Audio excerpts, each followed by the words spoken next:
we can just have a group conversation about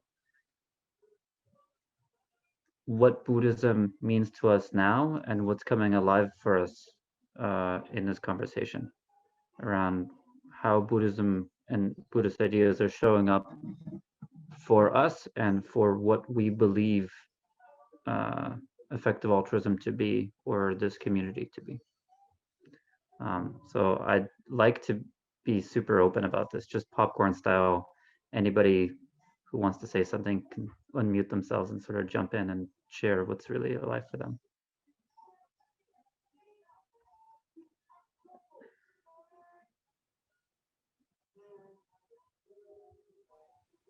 Well, just to clear the silence, I have personally no idea, and I'm here because like I'm obviously interested in effective altruism, and like Buddhist ideas seem to be becoming popular, but I don't personally know really much about it, and yeah, but I'm sort of curious to learn and see if other people have more input. Thank you. Maybe I could say a few words, since I also live in a monastery and consider myself to be somewhat involved in effective altruism. So I'll just do that a little bit. My own sense is that I have a rationality standpoint and a personal standpoint on why monastic training, in particular, less so Buddhism. Buddhism is just sort of one creed for me. It's just one way of doing more intensive self-discovery and training. I'm not particularly attached to Buddhism. In fact, some people ask me, you know, if I identify as a Buddhist because I live at a Buddhist monastery. My answer is usually, what's Buddhism? But I am in training. I am interested in self-discovery, and I am interested in exploring what older spiritual traditions have to offer for us now, given a kind of thorough, critical, and open-minded exploration of that, such that we're not sticking to things without being able to examine them from the current lens, but also such that we're not ignoring the incredibly brilliant and valuable work that's been done by people who have grappled with problems that are very much like the problems we're grappling with today, in whatever arena we happen to be bringing our talents to. We're still going to have these basic human issues. How do I motivate myself? How do I get up in the morning and show up with kindness? How do I stop my memories from creating defense mechanisms that interfere with my ability to listen to people in urgent situations? But how do I also do that in non-urgent situations? How do I not poison the well at my workplace by showing up authentically? These kinds of questions. So my personal orientation to this, in brief, is that I see Buddhism as a kind of training. From a rational perspective, it's just strictly, I would like to have more insight about myself so that I can be more effective at whatever it is that I want to be doing. So it would be good if I didn't have a bunch of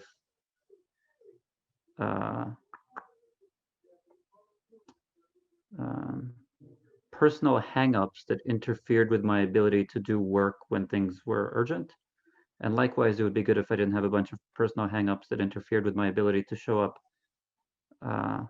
again, compassionately, ethically, and skillfully in times that aren't so urgent. Like, it would be good if I didn't tell myself the story, you know what, this is boring. I don't actually, you know, in this particular situation, because nothing's on fire, I don't have to be ethical. I could just kind of do whatever I like. That's a story I can tell. It'd be good if I was able to know when I'm telling stories like that and choose which stories to tell and choose how to show up, whether things are urgent or not urgent, have clarity about who I am and why I am that way, why I'm showing up that way. So the first sort of 2 points is that I like monastic training because it just makes me a more competent person. It allows me to examine these personal hangups It allows me to get the hang of looking at them and relating to them in a way that says, I actually have some autonomy here. Maybe I don't have to be particularly tired right now. Maybe I can tell a different story about experience, and that will help me build better relationships or do work better. And there's a second branch of inquiry for me personally, and that's more about priorities research. That's more about, okay, let's say I actually get stuff. Let's say I'm no longer handicapped by my own unexamined habits. Now what? Should I just go with the flow? Should I, like, who do I listen to? How do I discern what is important to do? Now, I'm not pretending I just have a clear answer for you guys on this question, but I'm going to suggest that Buddhism is one of the many ways, at least in my experience, I found it to be one of the many ways I can examine that carefully. And through careful examination of that, I can get better at discerning what ethics is for me. And therefore, I can have a better basis from which to even begin looking at the question of what priorities research should be like. I understand that second part is a little vague, but I think that's the level of comfort I have to describe it at this moment, unless we get into more specifics. So that's me. I give a shit about it. I think it's great. I think Buddhism is like not the only way to do it, but it's one of the many effective avenues for self-examination, to get better at things and to examine clearly what it is we should be applying our betterness to. Get effective, get altruistic. Pretty standard stuff, right?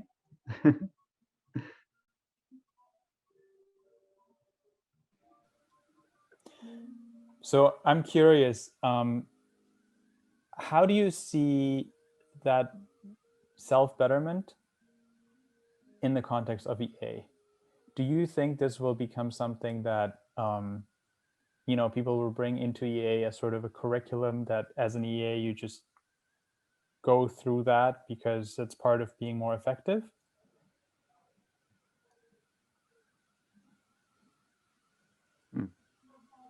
That's a really good question. So the first part of the answer is that I'm certainly not qualified to give an answer with any kind of finality on this kind of question. But I can definitely venture to give you my personal opinion on that, and that is to say that self-examination and the training of the mind, the training of the competence to have clarity, have concentration, and have equanimity, these features of mindfulness that you can see in the unified mindfulness system that Shinzen talks about, these are just fucking useful. They're really useful. They're super flexible and they're applicable basically all across the board. I see them as like as staple of a part of self-development as exercise or good sleep, personally, or reading and writing. They're just basic essential skills that are important to have some hang of if you want to operate at a high level. But meditation just means, learning to get a hang of using the mind and learning to understand the mind, which means that there's like a trillion different things that can all be called meditation, which means that there's ways of doing meditation that are super unhelpful for some specific goals. I can sit there and train concentration, but does that necessarily make me more compassionate? No. So we have to look at like, what is it that we're trying to develop? So if you're an effective altruist, you kind of have to look at it rationally and say, okay, what are the qualities of my mind that I think are valuable? What qualities do I want to train in myself so that I can do good work? And then from there, you can look to meditation and ask yourself, will this help? Maybe I'm a bit biased, so let's just flag my bias and suggest that my instinct is going to be like probably meditation will help. Take a look. So that's my bias, is like, I lean yes first, and then through exploration we can find out maybe meditation isn't useful for some specific problem. Fair enough. That's obviously going to be the case sometimes. But my bias is like, you should at least look at it. Yeah. Do you have a bias towards a particular kind of meditation? For an effective, like the typical EA person, do they need more compassion? Or are they already more compassionate than average? And maybe there's such, maybe they need something else. I have no qualifications to be able to speak about average EA people, let alone talking about average compassion. So I just cannot answer that question in any meaningful way. But I can answer the first part of that question, again, from a personal perspective. So to say, Yuli, do you, as a person who sees themselves as related to effective altruism, do you have a preference for meditation that you think is particularly useful for you in relation to effective altruism? And my answer is yeah, totally. I mean, I have a bunch of preferences, but one that's alive for me now to voice is that investigation is a critical skill. Investigation of my own mind and investigation of the claims that we make as a community, that we move with, that we accept and coordinate with as a community. So I would say there's a way of doing meditation that just follows instructions, and there's a way of doing meditation that has autonomy to it, where you put on your investigator's hat and you go, what's my breath like under different conditions? And you actually just study that. And so you're practicing being a scientist. You're practicing studying things. You practice setting an intention, understanding what your interest is, why you're interested in that, forming a hypothesis, and testing that hypothesis through direct experience, and then being able to reflect on that and then make skillful changes about your behavior or your understanding of things based on your investigation. I would say that. I'd say active investigation is critical to being a good, effective altruist as far as I understand it from my perspective. Is that true for everybody? Probably not. Can I talk about averages? Nah. That I would be terrible at that. I just don't have the data. But if you ask me to champion something comfortably in front of a community that I think works for me, I say this. I say active investigation with autonomy. So there's sort of three angles of what it means to like better effective altruism that I'm seeing, sort of making individual effective altruists more effective. So like knowing where to put your time into the community and where to put your resources and things like that. And then there's sort of making the organizational structure more effective, which I guess if the individuals are more effective, then it would follow the structure would become more effective, because one of the things they do would make it more effective. But those are sort of separate issues.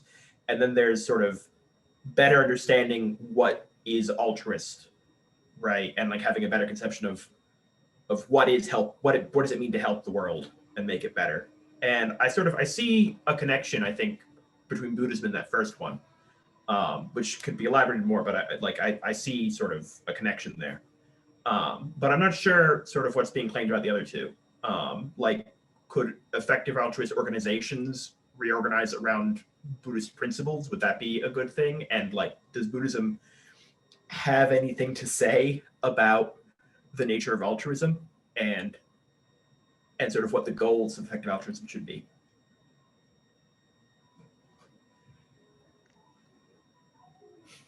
I'm gonna just voice a tiny bit of my opinion, and then I'm just gonna open up to the space because I think that's more valuable. My opinion is basically, I'd be shocked if Buddhism had nothing to say on what altruism is and how to do that effectively. Shocked. But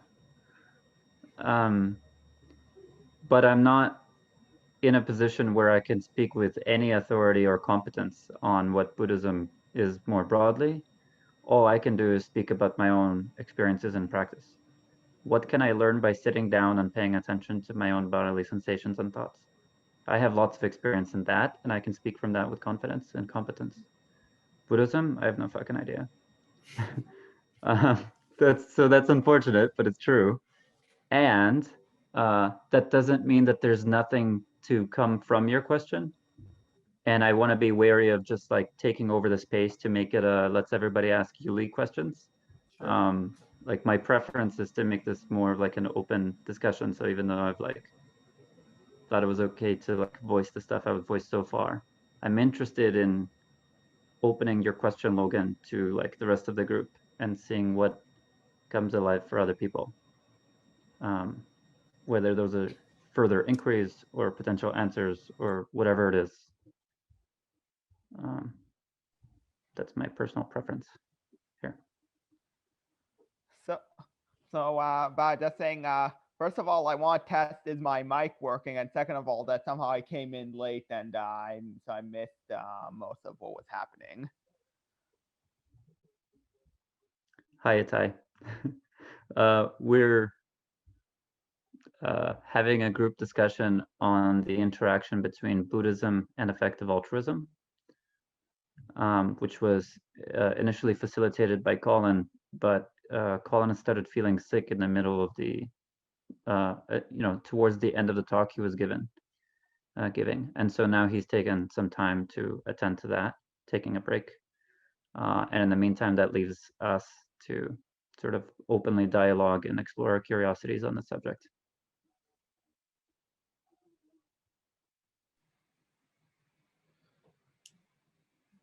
I mean, I'm curious whether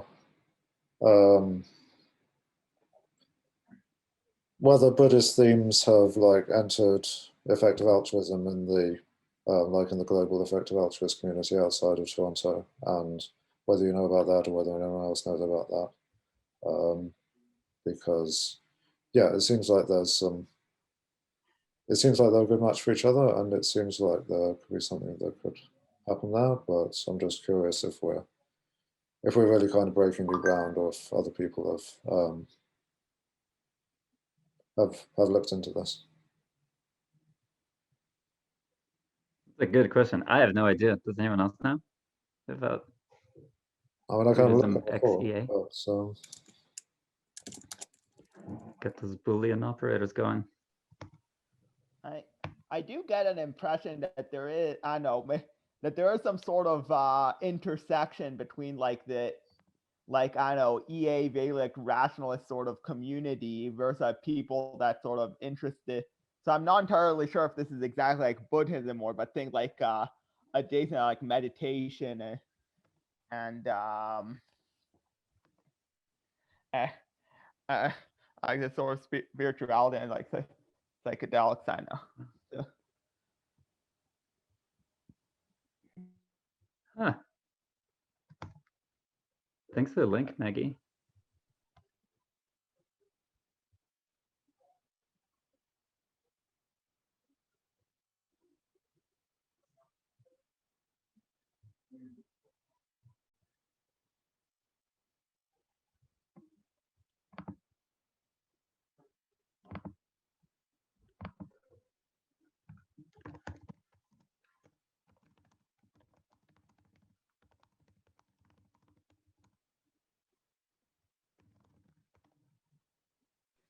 So maybe I'll continue actually. So, like, guess something. I guess a reason I was curious about this like this event is that because I did really I did see there was this sort of this sort of theme I was saying, but I'm not really sure what's the basis for it, and like what I'm wondering is so. What can I say? So I guess why should I take serious what exactly what is even being claimed, and why should I take seriously like sort of this approach, I guess this Buddhist approach or meditation, or I don't know exactly what it is. Why should what sort of claims come from it, and why should I take it seriously?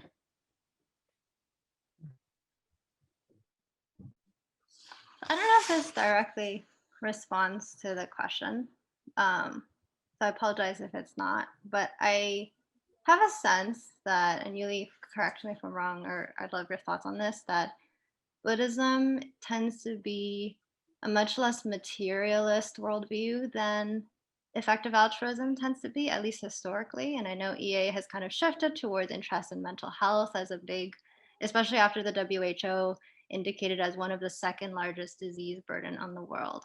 And a big part of Buddhism is understanding how we perceive the world and internalize suffering that is self-constructed because of the way that we, the stories that we tell, the experiences that we have, that we construct our own reality. And I think there's a lot of alignment between the kind of rationalism and what's the term, like secularist Buddhism, in terms of trying to see things clearly and objectively and see through the illusory kind of pain and suffering that exists.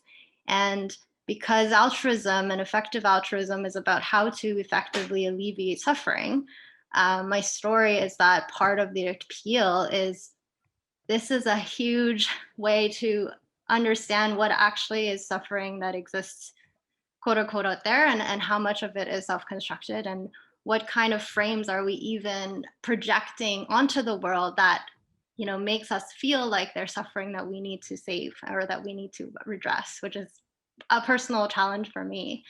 And so having been on kind of some similar retreats that Yuli and Colin have been through, I know for me, seeing like my own savior complexes, or seeing like, very binary, like altruistic people and selfish people in this very kind of black and white way, was a realization for me that there's a lot of different perspectives, a lot of ways to see the world, a lot of ways that I am constructing and reconstructing, and others are reconstructing what is and isn't effective, what is and isn't moral, what is and isn't, the right thing to do. And my sense is that there's a lot within Buddhism that could reveal just different ways of seeing what is and what needs to be done, or what ought to be. But yeah, that's kind of just my 2 cents. I'd love your thoughts, Yuli, or anyone else who has more Buddhist exposure, because I also have very limited.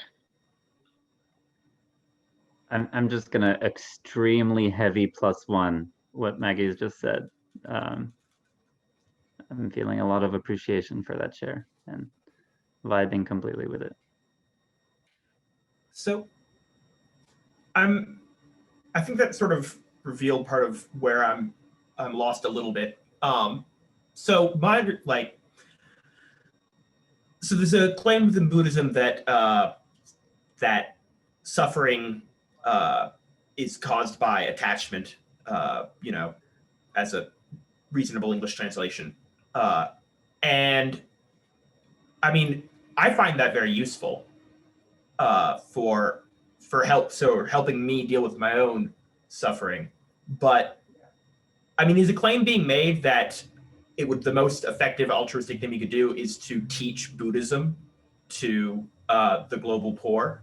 I mean, in so many words, is that claim being made? And if not, sort of, can we sort of draw a line between how like a better understanding of suffering can change the way that because effective altruism is materialist in the very straightforward sense that I think a lot of, as my understanding is that a lot of it is about how giving resources to people can help them, right? Whereas Buddhism is more about, I see it's more about helping yourself, right? You have to understand it in order to have your life improved by it. Yeah, I think. Yeah, Oh, sorry, go ahead. No, go ahead, Yuli. I was gonna say, for what it's worth, I don't think that claim is being made anywhere. I haven't myself made that claim or seen anybody here at Willow or at the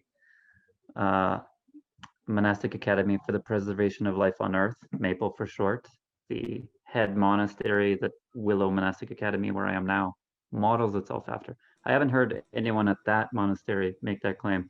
or any You of mean the the other claim of- monastic settings. that Buddhism should that- be exported to the global poor, or a better phrasing of Yes. that claim? Okay. Yes. And I would add to that, just with a little personal flavor, that if I as I hear that claim, it sounds to me from my personal perspective, I feel like actually the rich need it far, far more than the poor. Like far, far more. Like ridiculously more. From the, and this touches on the thing I said earlier about how it might be related to priorities research, and I feel like it touches on part of your question here, Logan, as like so what is Buddhism doing for EA? Is it helping clarify some stuff? If so, how? I would suggest bringing deeper awareness about how suffering is constructed and how we relate to our stories to people with a lot of power is really beneficial for the world, because we can look from a rationalist perspective at the counterfactual effects of using power constructively and non-constructively. And we can suggest, I think, effectively here now today, from our own experience, that there are people who wield power in ways that they believe to be useful based on stories that they're telling that they simply haven't examined very carefully. That in effect leads them to not be making good use of their resources. I think that idea of taking a careful look at where our priorities lie, what reasons underlie the way we use our resources, I think that's extremely aligned with effective altruist thinking. And I think Buddhism basically does that better than effective altruism does that. Buddhism takes it into a much more granular level of analysis that looks at the emotional relationship we have to stories, how it is stories are constructed, and trains us to look at that carefully ourselves. Trains us to have confidence and competence in dealing with the nature of stories. I want to continue my pushback. So, what is it? So I guess maybe the rough take I got that so I guess Buddhism provides some, I guess, some theory and maybe practical tools or some of that for like to do with human nature and suffering. That's I guess both, which is useful both for understanding our values and for and for I guess understanding and for like understanding suffering, like so what is going on to other people, which is relevant for our values.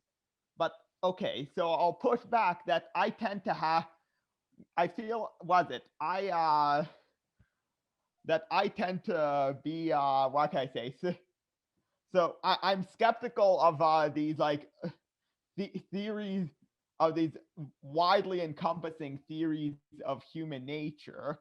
So I'm thinking about, say, an analogy to Freudianism, that I feel like, so I do think there's a tendency there. It does seem to be like this common thing for a community to come up with like, which has this like some elaborate system for understanding like human nature and like that, and that it seems like a lot of these things that are I guess my sense is like these things tend to be like that the theories with different communities are not exactly mutually consistent, and it seems like more things that sort of that they tend to not be carefully vetted. I think this is, and I guess even also like in the scientific community and like in social psychology tends to have like this very bad replication. I tend to have so this community might have a lot of claims about our values and power and what is and so on. I feel like I tend to have a skeptical prior that this all this is onto something. I'll reveal to you the experience I'm having of hearing this train of thought. I'm feeling a lot of appreciation and strongly leading into what I'm hearing as a kind of like really what would I say, analytical and patient understanding of how Buddhism is made up of different communities that show up in different ways. And I'm sort of like feeling appreciation and leading into this idea of like, oh, just like in the scientific discipline, you have replication crises because different people are doing different things. Here in what we could colloquially refer to as the Buddhist sphere, if that's a useful way of talking about it, just for a second, we can say, well, that's made up of different people, and that those people are doing different things, and so we ought to be careful around particular claims that different individuals and communities are making. I'm just gonna pause for a second to give the group update that Colin is doing better and he's just resting now. So that's good for us all to know.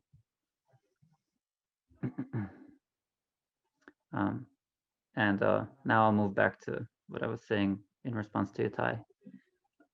I'm hearing a lot of appreciation for, like, I'm feeling a lot of appreciation for hearing this distinction of let's be careful about the claims being made by these communities, individual communities. At the same time as I feel that appreciation, I notice myself confused around what seems to be like you pointing out that these communities are different, but then just a few sentences away from that, suggesting that there is a sort of broader Buddhism, and then actually that has these strong claims, and because they're internally inconsistent, we ought to be careful about that. Well, I agree with that, but I'm confused about the relationship there. It seems to me like you're pointing to the fact that they're internally inconsistent and kind of exploring, oh yeah, this is because different people are doing different things. And then you're also saying, but if we chose to look at it broadly, then it's problematic. But we don't have to look at it broadly. Isn't that right? Or did I misunderstand part of the thrust of what you were saying? Well, you know, when I know, I think about like there are broadly things that, you know, very, you know, that there are these broadly these different theories that don't cohere with one another. You know, I'm not just including Buddhism. I'm not just including things which are in the wide sphere of Buddhism.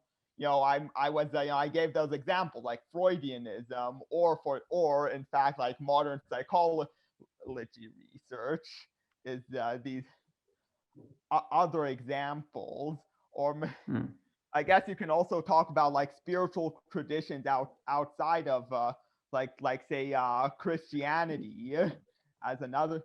But yeah, and I think so are you worried about say, claims to absolute truth being made by spiritual communities, and you're worried that these are a kind of possible interference with the rationality and effective altruism?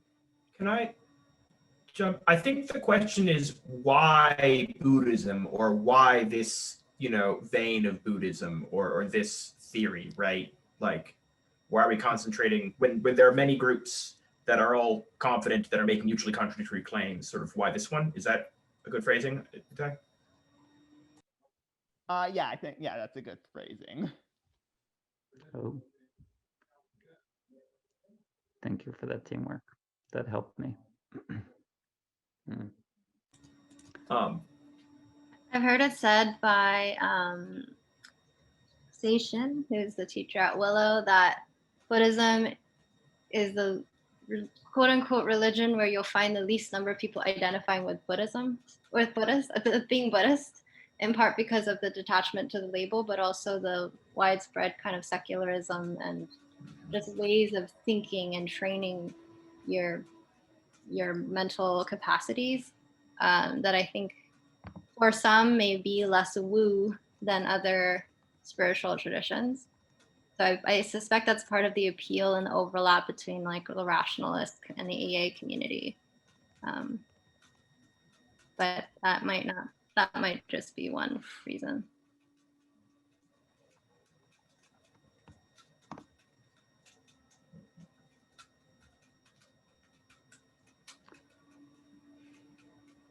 Yeah, I buy that completely. Yeah. I also feel like a little. I find it difficult to navigate the idea of trying to present arguments for a particular sect or a particular worldview of Buddhism in relation to effective altruism. That wasn't my intention for the discussion, and I really doubt that that's the intention behind Colin's hosting this event in the way that we're hosting it. And so I don't see this. I don't see an easy flowing ability in myself to be able to address that question in the direct way I think is being hoped for. Yeah, I think one of my personal kind of gripes and like historical challenges with EA has been this tendency to need to prioritize so you get to the most effective thing, which constantly changes with time and how tractable and how many people are looking at it, etc. And my sense is that there's different communities with different needs and different ways of doing things will resonate. And I suspect that maybe Buddhism, as it's been kind of imported in the West and reinterpreted and taught, has become very appealing for a certain population, which makes it easier to kind of understand. And other countries will probably have other spiritual and other traditions that help them with their kind of mental and personal um, introspection or moral framework. But my story, and this is just a hypothesis, is that historically, because of the way it's imported, it's just taken kind of more hold. But that doesn't mean that other traditions aren't ideal in those contexts. It's just there's different practices for different places for different people. But that may not be a very EA thing to say, so I don't know. I mean, the way that I would tackle the question of who to listen to when everyone's making competing claims out of lots of different traditions is to have a look at their values and their principles, and see like how much overlap is there with your own, how much overlap is there with those of EA. Do people actually live out those values and principles, or do they just pay them lip service? And if you sort of get a good answer to both those questions, then it's like maybe there's a tradition that's worth spending more time investigating, finding out about. And I get the sense that Buddhism does well on those 2 points, but like I can't really speak to that. I really like that framing of like, look at whether the people who are offering something like that are trustworthy. Are they, yeah, like lip service versus like good character? I think Colin was intending to spend more time on this question of trustworthiness, to explore what that means for each of us and what it means for us as a community. Even Buddhism aside, the concept of looking carefully at whether or not we have good character and we show up with good character in this community is something that's a directly felt experience. And I would suggest, and I think Colin would agree here, is important for having a good community dynamic, is important for us to be able to actually help each other and have the community flourish. And I also like Giles' noting that it's a thing that you investigate. It's not so much that you hear someone present the view and then you decide whether or not you want to identify with that view or not.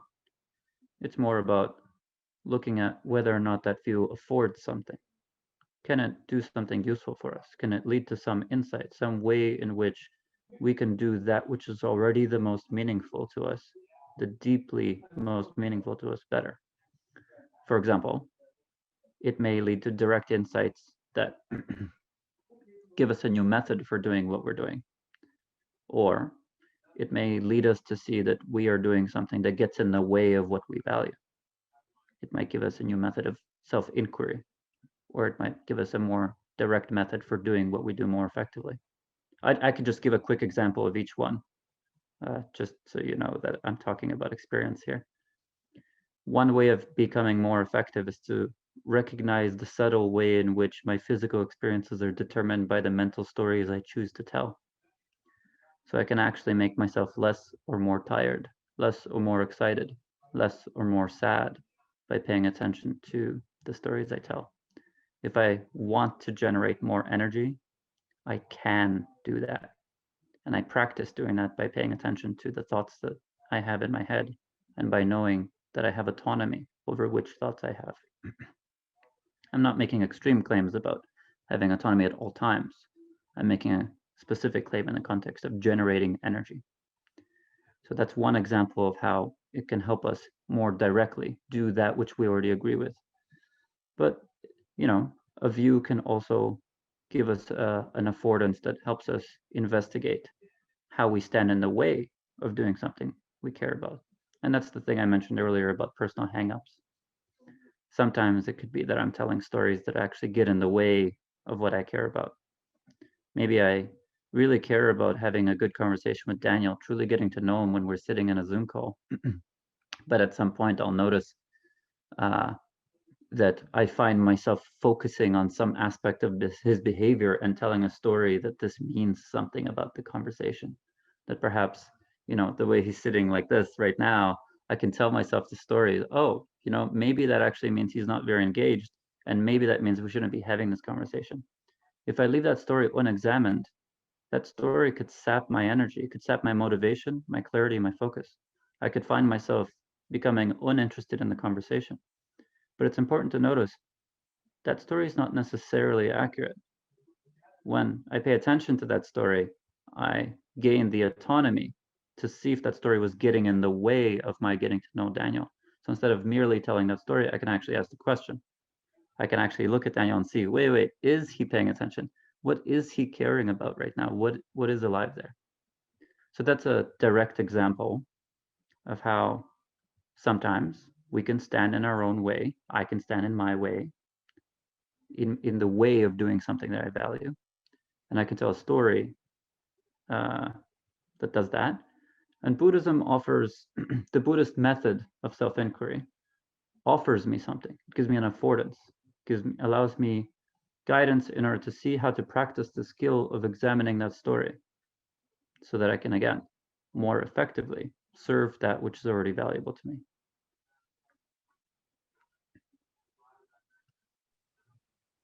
I have a question. Yeah. To what extent can you dabble in Buddhism? Like, to what extent do you get all the benefits if you go like completely all in and like join a monastery and whatever? Or do you get tangible benefits by just like, oh, what's this thing? I'll like read up a little bit about it, like talk to some people, like do a few practices, but not like go all in? Because like going all in something can be really scary, right? Particularly if it involves an apparent sort of major change to a worldview. And yeah, that's my question. I value not annoying you. And at the same time, I also value having the integrity to continue being upfront about my lack of competence and experience and authority in speaking for Buddhism as a whole. So I'll answer your question from my personal experience and just be very direct about that fact. I think that, yeah, I heard a quote I like that Seishin had shared with us here at Willow. It was from the Dalai Lama, one of the Dalai Lamas, I'm not sure which.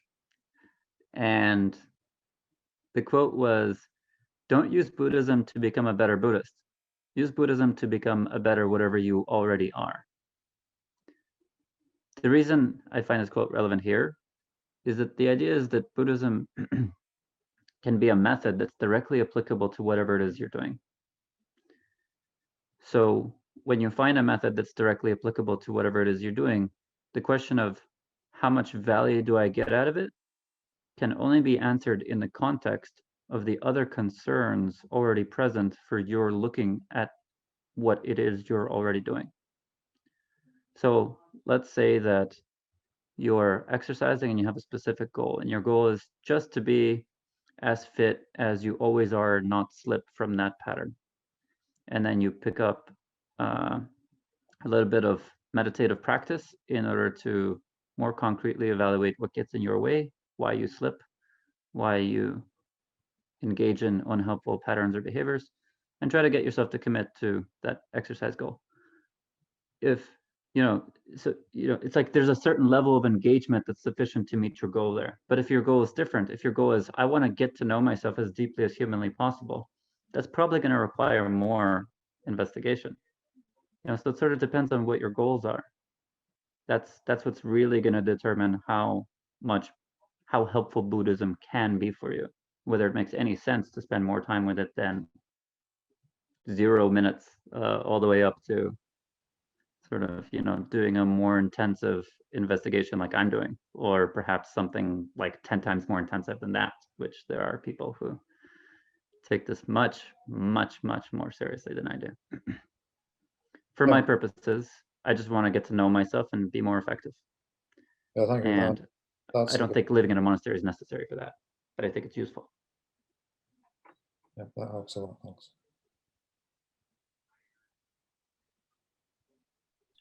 I also have an off-the-wall theory of why Buddhism has been resonant, and it connects to what you were saying about there's this kind of embodied sense that you know what is or isn't right, or what is and isn't moral. And I don't know if anyone's on like rationalist Twitter or post-rat Twitter or whatever, but there's like this whole debate of what rationalism is, what post-rationalism, and what meta-rationalism is.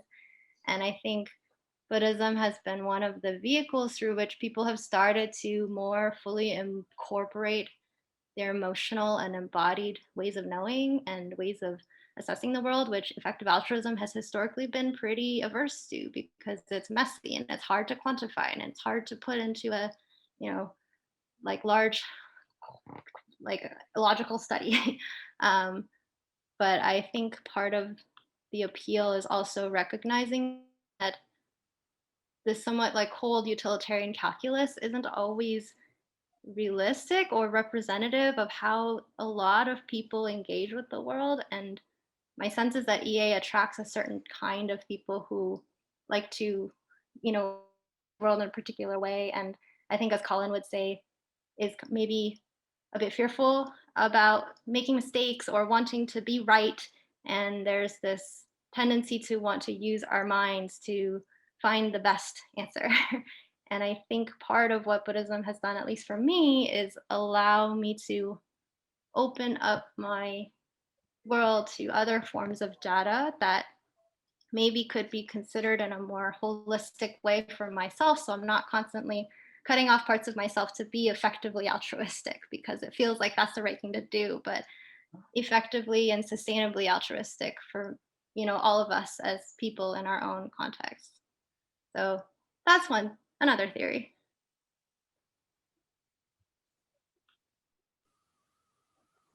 I want to just confirm that that is exactly what I feel like. So this has exactly been my experience, also based on probably seeing the same Twitter sphere that you're looking at.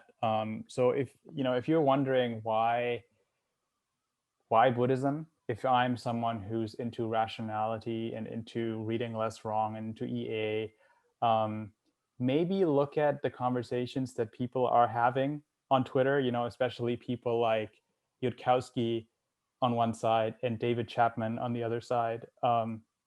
You really see that this is an ongoing conversation that people are having. How much do we value wisdom from traditions that actually fit very well into the kind of less wrongy mold that could be useful, that we should be paying attention to?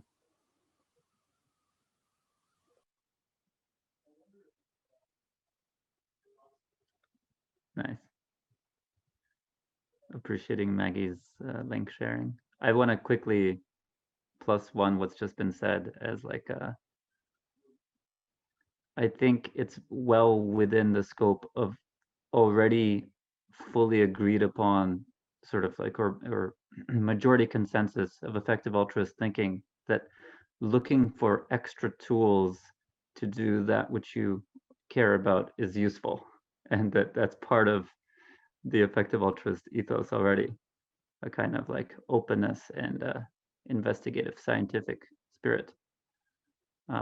And so this way that Maggie and Sebastian have just talked about, looking at Buddhism as a set of tools, I find particularly appealing.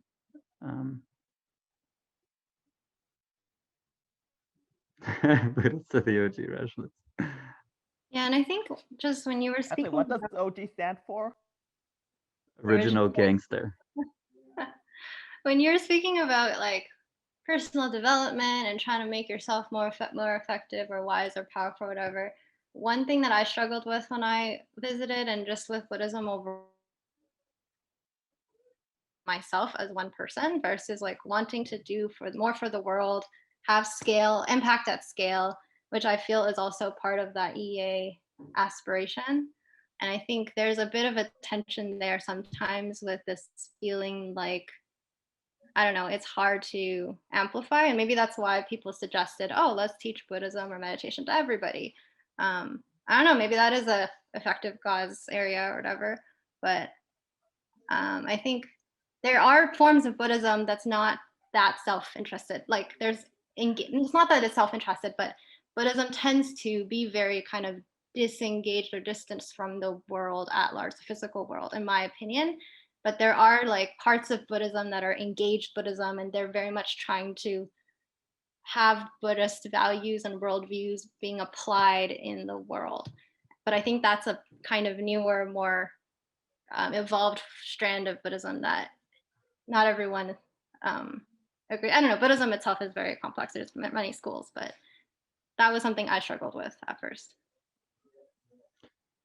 I know I have the current hypothesis, and it's a hypothesis, that the Buddhist method of self-inquiry is not at all in conflict with the ability to help others. It's completely and fully synergetic with trying to do good for the world. Like, I would go so far as to say the better one person understands themselves, the better they can do good for the world. And that includes understanding yourself to know when you're wasting too much time sitting on a cushion trying to run away from the world feeling good instead of doing the work that you know needs to be done for the sake of the world. It includes that. I think this kind of like a self-inquiry isn't exactly self-interest in my view. I find it useful to talk about self-inquiry not as a form of self-interest, but as a form of self-focus though. Focus on the self, but not for the sake of the self. There's no conflict with understanding oneself better and trying to do good for the world. That's my hypothesis that I would put forward confidently in this group. I'm wary about this identification between understanding yourself better and say Buddhism.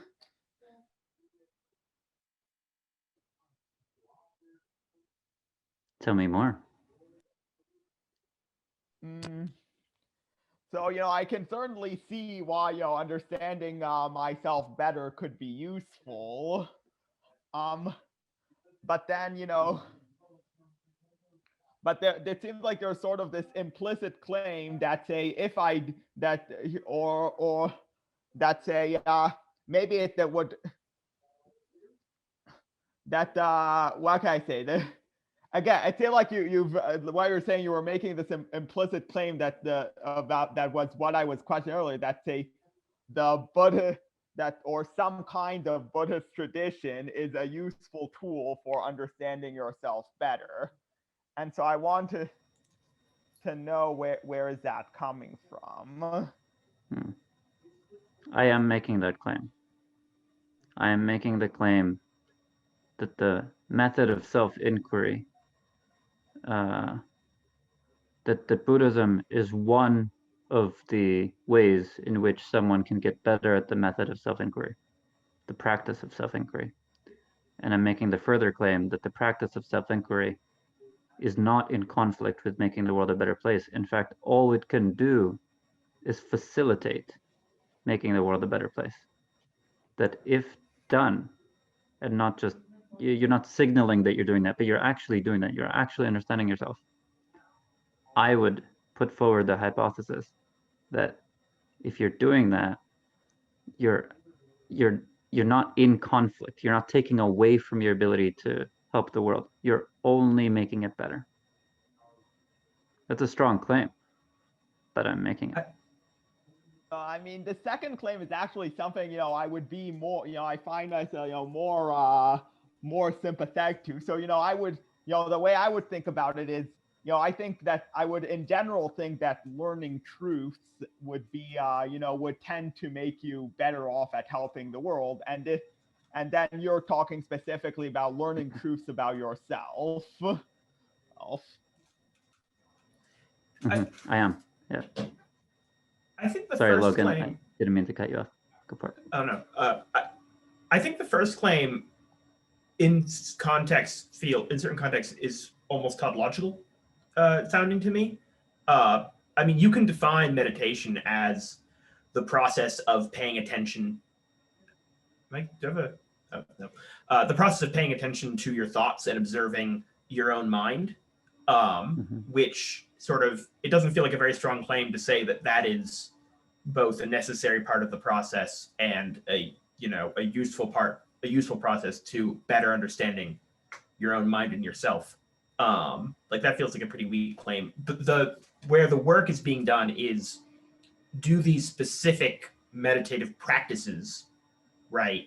And other ideas surrounding the meditative practices of Buddhism, are those really the most effective way to observe your own mind?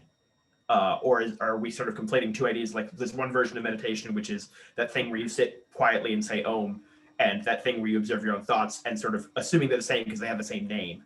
Like, I don't think anyone's made the claim that there are very specific beliefs you should have and very specific things you should do that are the most effective way to get to know yourself. I don't think that claim's been made anywhere. I think that it can be implicit sometimes when you say Buddhism, if that's what people think of is a certain practice, then there's a claim being made at least implicitly that those practices will achieve that end. I don't think Buddhism means that. I think Buddhism means the opposite of that, actually. Buddhism means the opposite of. Pardon for joining back in. Interrupting you, Yuli. Sorry. Go for it. Cool. So I think what I was touching on is just being able to identify like the stories I have for myself. So like what Yuli had touched on. But in order to understand my limitations, then I can better understand like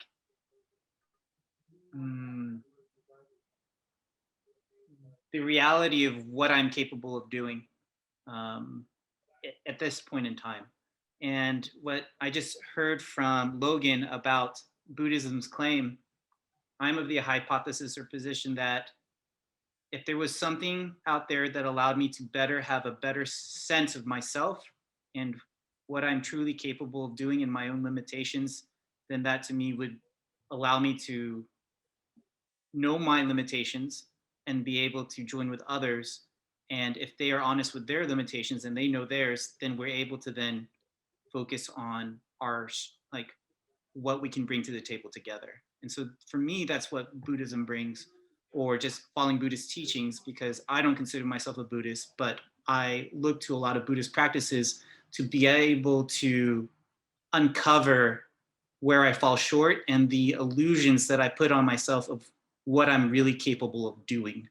And so if that means sitting and seeing the thoughts that come up and my emotions and being able to check my stories, okay. If it allows me to be able to better communicate with other people because I can understand that they have their limitations that they may not see, then okay too. But it's so happens that with Buddhist teachings, it doesn't murky things with having to believe in anything like spiritual, like it doesn't require you to believe in a God or require to live a certain way. It just requires you to be honest with yourself of what really is an illusion and what really is truth and what really is permanent and why do we activate or react the way we do. And I'm of the position is because we get attached to certain things, whether that's ego or material or some cause. And so if we can remove ourselves from that, then to me, I see it as being able to be effective because I don't know, I'm losing the thought, but really it's that it's being really honest with oneself and realizing that our truth or the truth is only our own. Anyway, that's my thoughts on that. Thanks. I would like to just offer one suggestion of the way of phrasing just a bit at the end that Manny was sharing as like a one way of describing the benefit at the end of that is kind of like it's not so much that we detach from causes in a way that implies that we don't care about them, or that in a way that implies we don't do anything about them. I don't think Manny intended to imply that. So I just want to respect that he didn't intend to apply that, and sort of clear that up and suggest that it's like it's that we learn to choose when our attention is constrained and focused on something and when it's not, so that we become able to open our attention and not be clinging to something in a way that causes blindness. So that when we want to be open, we're open, and when we want to be focused, we're focused. I appreciate that clarification. I agree with that. So, sort of in the name of falsifiability, I want to sort of articulate a hypothetical, which I don't believe to be true, in which I think it would be fair to say that like learning about Buddhism is not an effective way to learn to be more effective as a person. Like if you imagine a world in which sort of the mind is simply so opaque and the human ability for self-reflection is simply just not very effective, and most of what you get when you look at yourself is merely anecdote, and so you could conclude then that the only way to really understand the mind better. Can you repeat that? I didn't quite follow that actually. If maybe the human capacity for direct observation, there are many situations where anecdotal observation really isn't helpful, and more powerful methods are necessary than anything you can do, in your own life. And so maybe like a textbook on psychiatry is the only way to really understand your mind, and anything you learn from just observation, in the same way that like from observing a tree, you couldn't possibly learn it's made of cells and you'd get a lot of wrong information. From observing the human mind, you can't possibly learn anything, and you really need to just go to like textbooks and look at like peer-reviewed controlled studies, and that's the only way forward. I don't think that's true, but like there are claims being made here about looking at the human mind yourself is a powerful way to learn about it, and that specifically a lot of the sort of ideas about ego that you would get if you sort of Google like what is Buddhism and go to a monastery and start talking to people. I mean, I'm sure there's like a wide variety, but there is a sort of kind of idea here that isn't necessarily tautological about like observation and ego and things like that. So are you asking the question if there is a claim being made that direct observation is a valid form of data and a valued form of data from the Buddhist method as a perspective? I guess I'm saying the question you're asking? That's a thing that I think, if it could be proven, would be sort of a step towards convincing a rational observer, yes, Buddhism is, the sort of things I'll be drawn to if I decide to walk towards Buddhism are the sort of things that will be helpful. Like if that could be proven, it would be convincing. I think it's important to distinguish one valuable source of evidence from having only one valuable source of evidence. I think Buddhism is making the claim that direct experience is a valuable source of evidence. It's not actually making the claim that it's the only source of evidence. It can appear to be making that claim in quite a few different ways of talking about it. But to the best of my current experience and knowledge, and I could be wrong here, because again, I can't actually speak for Buddhism, but my personal Yuli's perspective on this is that Buddhism is a form of training the ability to use this direct experience as one form of investigation. And the purpose of that isn't to shit all over every other form of investigation. It's to ensure that there is less shit in the way of doing other forms of investigation, so that we're clear about how investigation works, which tools we're using, and how. Buddhism is making a claim that if you use direct experience as a form of investigation, you look at your own experience, you will discover that there can be shit in the way of your use of other tools. And it prompts you to explore that. What kind of shit is it? Where does it come from? What texture is this shit? Can I change this shit? Is it other people's shit? Is it my shit? Is this shit useful? How is it useful? When is it useful? How do I relate to that? These questions are the Buddhist method that I'm familiar with, that I can speak to from direct experience. So I would say that yes, Buddhist philosophy, if we want to call it that or something, is making the claim that direct experience is a valuable source of evidence. I don't think it's making the claim that you should never read textbooks. I think it's making the claim that if you read textbooks, it would be useful for you to also be able to understand how direct experience works, so that you could see where your eyes aren't reading the words correctly because your mind has decided to fill in the word, but your eyes skipped over the word you were reading because you told the story in your head that you knew what the sentence was. It tells you how to read better by looking at your experience. It shows you that there can be stuff in the way of you reading a textbook, and if you investigate that, it will be helpful for your ability to look at various sources of evidence and to become a more competent investigator overall. So wait, can I go? So what do you mean by direct experience? Like, isn't direct experience just something that people have all the time with or without Buddhism?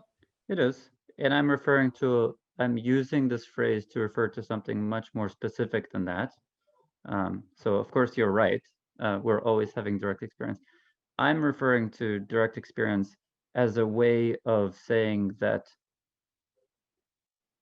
a mindful interaction with the senses and the story making capacity of the mind is direct experience, whereas an interaction that's far more heuristic or unexamined, such as secondhand evidence. When somebody tells me a story and I just go, okay, and I just repeat that story. If I just say that story is true, or that's something that I would call not direct experience in the way that I'm using the phrase direct experience. So how do you know how large the moon is? Not through direct experience. You know this because you were told this, and you've made inferences. And there's a valuable distinction in that. Does that make sense, how I'm using the phrase? Another way to maybe think about it is that it's not just people being told something and then you believe it, but Buddhism, you directly test what you're being told. So, when we hear stories of people going into retreats and they say, oh yeah, my teacher told me this, I didn't really believe it, I didn't really understand, but then they did a month-long silent retreat and then they saw it and then they felt it. And so, meditation isn't just N=1, it's your experience coupled with the history of experiences that have been passed on through this form of knowledge sharing that's very kind of teacher-student and a bit more small scale, but it can't be transferred theoretically. You can't necessarily read about it. You have to experience it to really know, and that's when you can really pass it on. And so it's also just a different way of testing the verifiability of knowledge, but it's, in some ways it stands the test of time. It can be like transferred in different contexts. But yeah, I don't know if that makes sense. Okay. That sounded like I guess maybe something substantial, but I wasn't not entirely. So wait. Okay, so I think so they're saying this is like, again, transmission of knowledge. You're you're transmitting some kind of knowledge that that somehow can't be reliably transmitted again through Tesla. Yeah, so relies on the so so maybe okay. So you're saying so there are these sorts of claims. Okay, you're saying there are these sorts of various claims that say somebody can hear from a teacher and then it doesn't, but it doesn't make sense until they experience it. So what would be, I don't know, what would be an example of such a claim? Sorry, Luke, did you want to add something? I see that Or- Luke was holding his Yeah. hand. Yeah, thank you. Sorry to jump in. Just to piggyback on what you guys are kind of saying, and I wonder if it's just helpful, Yuli, to phrase, there's kind of like these floating questions around, like from a Buddhist perspective, a way to phrase it might be like, I think people are asking, is like the teachings of the Buddha claiming certain things about reality? And I think a Buddhist way of phrasing that might be like what are the three characteristics? I don't want to open up the teachings of the Buddha to like this conversation at this point, but I feel like there are certain questions there that are kind of floating around that and then again, like I think people are kind of asking like what are the Four Noble Truths in a different way? Like they're asking what did the Buddha teach, kind of, and then they're asking kind of, is it making claims about a change in the person? So just to say, yeah. Bye, Colin Giles. Thanks, Luke. Yeah. I'm not reading the input here as particularly saliently graspable through the lens of sort of the three characteristics or the Four Noble Truths. But even to the degree that it is particularly salient to me in that way, I don't think it's useful for me to bring that in. I think I'm as hesitant as you about opening that up. On top of which, I think it's also, there's this big part of just, I'm not qualified to talk about that stuff. I can tell you guys about my personal experience. I could be extremely forward about my explorations. I can speculate and I can have a lot of fun doing all of that. I'd prefer not to enter a territory where I can't navigate with integrity. I didn't mean to request that of you, I guess, but just to maybe, if that's helpful for other people, if they're curious about those things, to investigate that on their own time, with that terminology in mind, might be helpful. Yeah, that's a good point. You know what? I'm just going to throw that in the chat just to leave as a note for like future reference. Anecdotally, I found just sort of reading the Four Noble Truths and thinking about them at length to be a very valuable experience with sort of basically no other, like just as an introduction, I found that to be very valuable. But yeah, my understanding is that there's sort of a distinction between Buddhist teachings, which are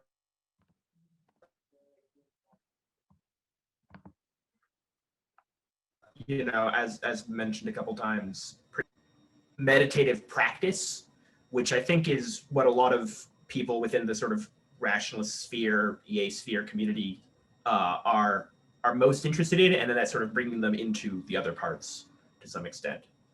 But yeah, I'm focusing on meditative practice as I think the thing that people are most interested in initially. Maybe that's inaccurate.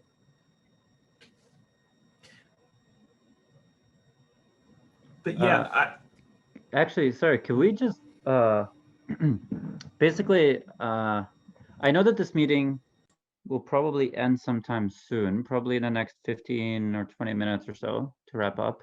I actually imagine that we're already going a little bit over time. I'm wondering if we could take a pause from this inquiry, not to say that we won't go right back to it, but I want to take a pause for a second to offer the space for those who haven't had much engagement in this conversation to basically just kind of quickly voice either a kind of like what it is that's really alive for you about Buddhism, or maybe anything else that is particularly alive for you. Just if that's something that you're comfortable doing. And maybe we can actually do this in the check-in style that we did earlier in the meeting, so we can actually call the next person. And so maybe I'll just like start by calling Ryan. And of course, if you don't want to go, you could just say pass and call the next person. Sure, yeah. Hey, everybody. Just dipping my toes, having so much fun. I could listen to this all night. So I was just gonna, I've been very curious at many points of the conversation about the distinction between Buddhist practice and Buddhism. I feel like we're using those terms pretty loosely and I think differently. I think many of us have used those two terms differently in different contexts in this conversation. And I would just love to hear more about people's experiences with that. I don't think we have the time for it now, but like I've just been intensely curious about that because I think other little relevant comments have been made as well. I remember I think Manny at one point mentioned how Buddhism doesn't require sort of a belief in a deity. And I think comments like that, I'd just be really interested in hearing a little bit more because I think that would really get to this whole fundamental separation between Buddhist practice and Buddhism. So yeah, I also missed the beginning of this conversation, so that could have been covered. But thanks for including me. Oh, and you can tag the next person and go. So just pick anyone in the room. Oh, okay, cool. Daniel? Hey. Yeah, I think what's going on is that we're kind of talking about experience, and I think Buddhism is sort of a collection of psychotechnologies that are designed to explore certain parts of, let's say, a human experience. And I think it's like the conversation itself of like saying like, hey, like if you have this experience or if you do these things, you're gonna have this experience, or just experience themselves. Like I think that's a conversation that's very difficult to have without being in connection with the experiences themselves and being able to do it that way. I also think that there's often, when people have the experiences, they have them because of John Vervaeke's Maggie asked why psychotechnology is so popular. It's because John Vervaeke's Awakening from the Mini Crisis was very impactful on everyone in the circles, and like that's it. That's the current. That's the term he coined, and it sort of encompasses all these things from a sort of scientific, more outside of the perspective.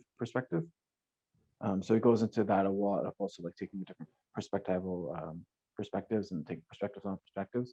And I think that there's like a big, like I've experienced a lot of this stuff myself, and I know that when I'm experiencing it, like I have beliefs in there that later when I talk to someone who's not currently experiencing it, they can often show me how I've made a bunch of assumptions in my logic that would not have been correct, but if I hadn't made those assumptions, I wouldn't have had that experience.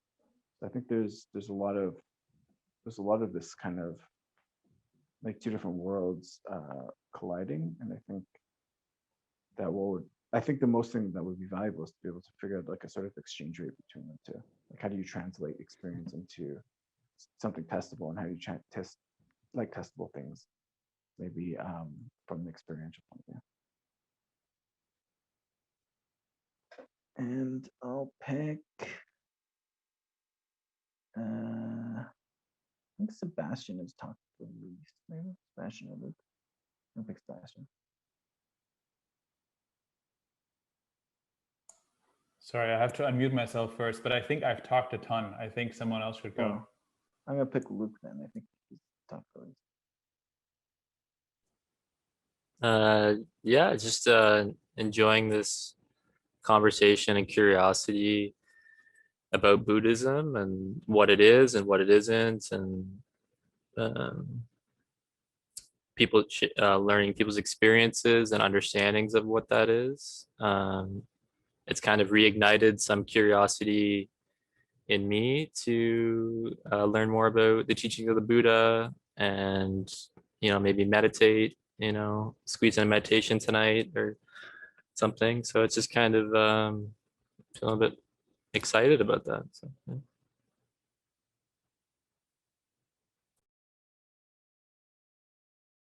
Sorry to tag someone else. Just a question, just to tie it back. I guess we'll hear from Colin's story later on, at a later date, hopefully. We'll schedule that if he's willing or something. Atai, do you want to jump in and share what's going on with you?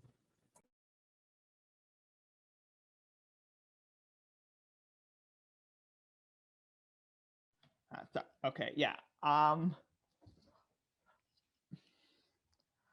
Okay,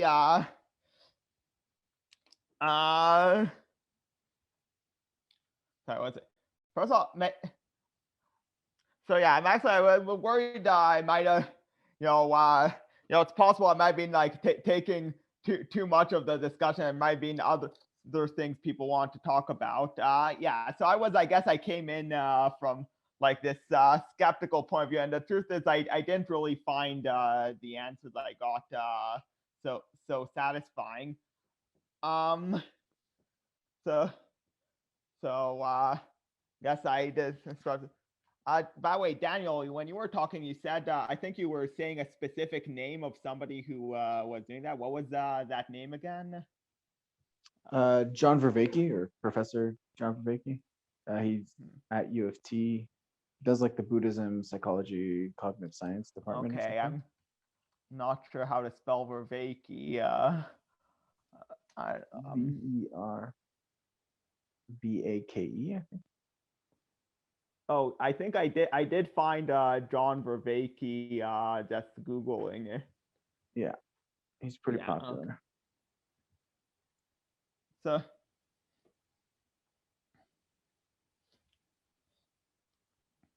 and so he kind of tackles a lot of the stuff from a scientific perspective. Okay. Which is why he's kind of popular in these circles. So, but a lot of the stuff is experiential, which means like you're not going to understand nothing. The things aren't going to make sense unless you experience it, and certain things you can't experience unless you take a certain perspective. So the conversations get very complicated very, very quickly, because like you have like, let's say, the perspective level, experiential level, logic level, prediction level. Like all these things could just change randomly. Honestly, I think that complexity, I think that's something I'm well prepared for.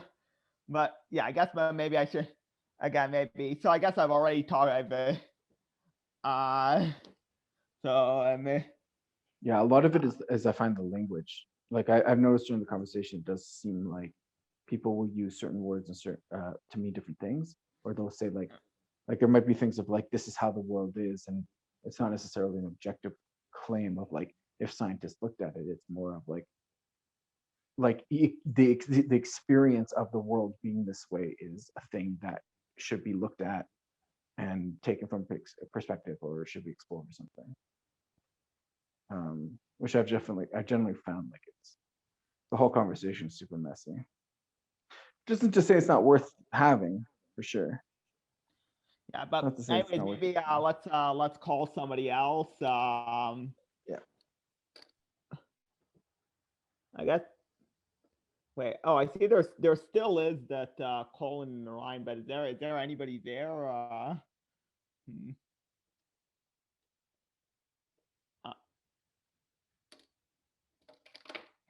Wait, I don't exactly remember who was called. Let's call was it Maggie and Nanny, or I'm not. Doesn't make sense to call you both just because whatever. You I'll can pass. I decide. also spoke a lot, but thanks for hosting. Cool. I'll take the space. So earlier, you talked about there's a question about how to convey knowledge, and at the same time, it has to be experienced. Something around that. like how can one convey knowledge but not really be able to tell the person what it is they're trying to get across? And what comes to mind is meditation and mindfulness and being able, like that example comes up because when people sit and they say, oh, I'm going to go meditate, what does that mean for each person? Does that mean you sit still and you count your breath? Does that mean that you have to quiet your mind? What does it mean to quiet your mind? And to me, that's experiential for each person. So when they sit and they meditate and when they notice what's happening within them, that description, the words that they're using are conveying, it's an abstraction from what they are experiencing firsthand. And words will fall short because they'll say, I'll speak from my own experience. I'll say, okay, my mind's still. Okay, someone will say, what's that like? Oh, it's like a room with no sound. Okay, what's that like? Oh, it's like the air condition, like the air is still. Things are still in my mind. And just conveying that's an abstraction on what I'm actually experiencing. I'm trying to use a metaphor, some analog that is going to convey to you what is still in my mind. And to me, that is what I believe people were talking about earlier, where it has to be experiential. And that too then conveys over to illusions and truths and our limitations. I'm of the position that through that mindfulness practice and self-inquiry, we will find our, for no better term, our limitations, or where, or what, well, we're going to be very honest with ourselves. That's the only way I can put it. Yeah. So I'll just stop there. And that to me is like part of like, no one tells me how to meditate. There's just like, all right, you sit still, you sit, or you don't have to sit still. You can do this, you can do that. But the way that I meditate is my own, it's through my own experience. And what I feel is, I want to say, I'm of the position it's unique to me, but it gives me the answers that I'm looking for at this point in time.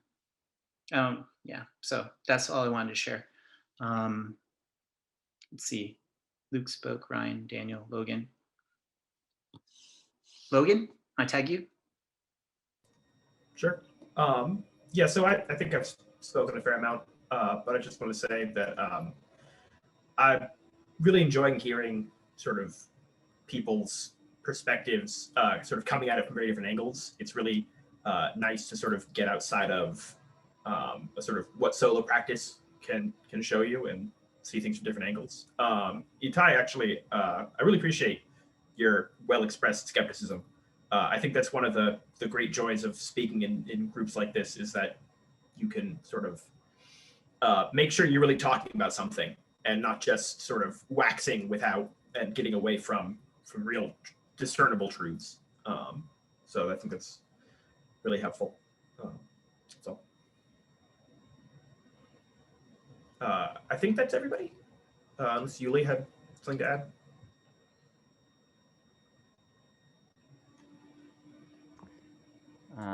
Unfortunately, I don't have much to add. I think it's a good idea to wrap up this conversation in the next sort of 4 or 5 minutes at the 9:21 or so mark by Eastern time, because that's where I am. And I'm not sure what's a good way to do that. I do want to share that I also really appreciated hearing about the different perspectives individuals are coming into the space right now with, the sort of different curiosities and the different ways we're handling those curiosities. My sense is that there's a lot of rich space for inquiry here. I think what makes sense to do is to suggest that I will be following up with Colin, and we'll see if we can host the round 2 of this, where we can continue the exploration of Colin's personal experiences, and then further emphasize the sort of originally intended direction of looking at how we show up in community around the relationship between these practices or philosophies and effective altruism and what that means for us. But I feel I feel it also, it makes sense in line with this current inquiry to just basically offer, I can't speak on Buddhism. I don't have sort of like the authority to do that properly. There's not enough experience for me to draw from in order to competently speak about it. But I can basically suggest that you guys can speak to the head teacher here at the Willow Monastic Academy. So there's like weekly community calls, and if you ever want to drop in on one of those, let me just see if I can actually find a link.